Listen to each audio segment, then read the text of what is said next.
Hallelujah dear sisters and brothers, praise the Lord.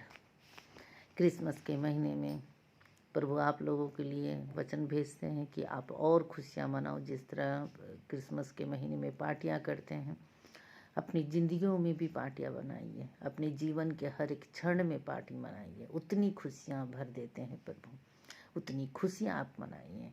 ये तभी हो सकता है जब प्रभु को आप ग्रहण करते हैं, प्रभु को आप मानते हैं। तो आज का वचन प्रभु भेजा है भजन संहिता का 59 अध्याय के पहले और दूसरे वचन में लिखा है, हे मेरे परमेश्वर, मुझको शत्रुओं से बचा, मुझे ऊंचे स्थान पर रखकर मेरे विरोधियों से बचा।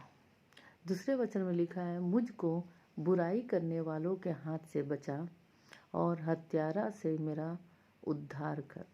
यहाँ लिखा है हत्यारों से मेरा उद्धार कर, माने उन्हें बचाना है। तो इन संसार में हर क्षण हर पल कुछ ना कुछ ऐसा घटना घटती है जो मनुष्य को विपत्ति लाती है, मुसीबत लाती है। तो इसमें लिखा हुआ है जो वचन, उस वचन के द्वारा आप प्रभु को मांगिए।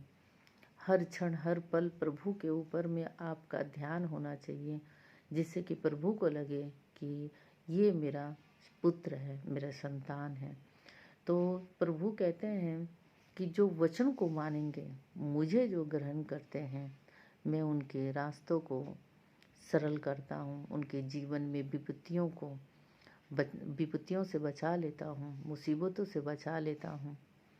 ये सारी चीज़ें इस दुनिया में, इस संसारिक जीवन में होती रहती हैं और उन सब से लड़ने की शक्ति भी, उनसे फाइट करने की शक्ति, बचाने का उपाय, बुद्धि और ज्ञान प्रभु देते हैं।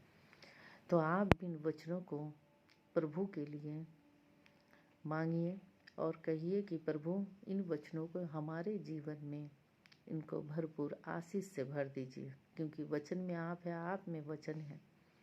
हे मेरे परमेश्वर, मुझको शत्रुओं से बचा ले। यहाँ कोई आदमी शत्रु नहीं होता है, हमारे जीवन की परिस्थितियाँ हमारी शत्रुएं होती हैं। उन परिस्थितियों से बचाने के लिए आपको इन वचनों के द्वारा प्रभु को मनन करना चाहिए।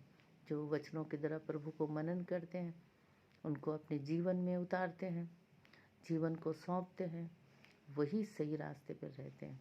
उनके ऊपर विपत्तियाँ आती तो है, लेकिन विपत्तियों से लड़ने की शक्ति भी प्रभु उतनी ही देते हैं और जीत भी प्रभु ही दिलाते हैं। मुझको बुराई करने वाले के हाथों से बचा। बुराइयाँ कोई आदमी तो बुराई करेगा नहीं। अगर बुराई करने भी जाएगा तो प्रभु वहाँ पर आपके लिए ऐसा रास्ते खोलेगा कि बुराई आपको छू नहीं सकती है। तो इस दुनिया में बहुत सारी परेशानियाँ, मुसीबतें, विपत्ति, चिंताएं, ये सब लगी रहती हैं। इन सब से लड़ने के लिए, इन सब से आपको विजय दिलाने के लिए कोई ना कोई रास्ता निकालना पड़ेगा। वो रास्ता होता है प्रभु का रास्ता। वो रास्ता प्रभु ही दिखाता है और आगे लेके जाता है। तो आप भी ग्रहण करके प्रभु को मनन करिए। इस क्रिसमस के दिन में आप लोग भी खुशियाँ मनाइए, क्योंकि प्रभु ने हम लोगों की विपत्तियों को दूर करने के लिए, बीमारियों को दूर करने के लिए, मुसीबतों को दूर करने के लिए, चिंताओं को दूर करने के लिए और पापों से मुक्ति करने के लिए ही जन्म लिया है। और उनको आदर और सम्मान के साथ अपने जीवन में उन्हें ग्रहण करिए। Thank you. जय मसीह की।